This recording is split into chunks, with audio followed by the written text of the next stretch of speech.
Tell us the story of the evolution of your work from using hands in helping hands to using the foot.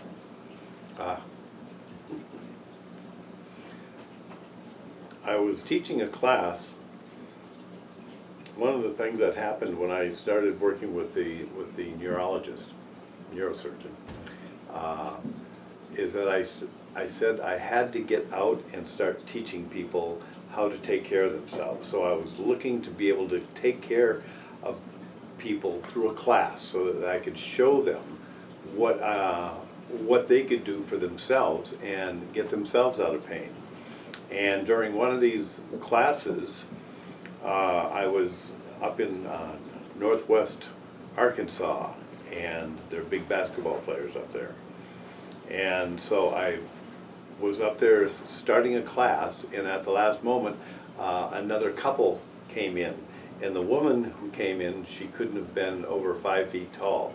And her husband had to duck to get in the doorway. Seriously, he ducked to get in the doorway. And I went, oh my God, she's going to have to work on him. She was just a tiny thing. And he was huge.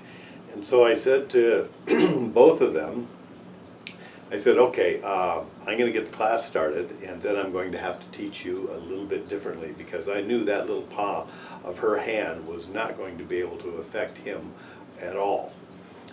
So basically I started the class, and when I worked with people at that time, I showed them how to use the first two knuckles of their hand and to apply the weight, and to be on the floor with them, kneeling next to them, and to apply weight to the forearm or wherever we were working with a hand.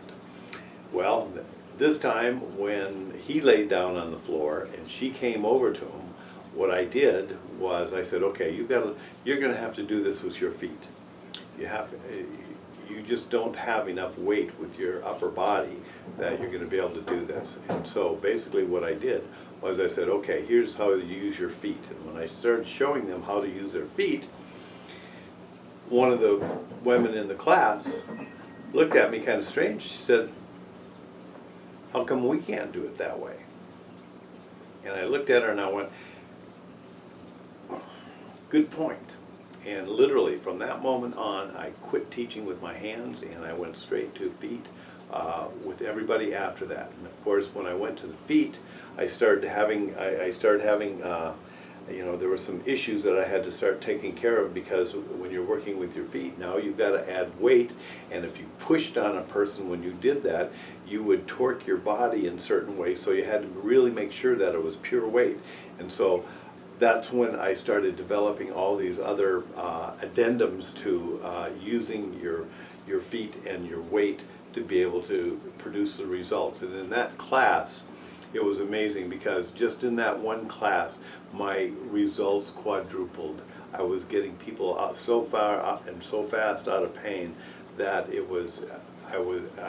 my mind was blown. I was all the way back to Little Rock. I was thinking, oh my God, if this happens and we got this, I started putting all of this stuff together, and I started realizing that I had to do this differently. If I was going to really make a difference in all these people's life, that's what I had to do.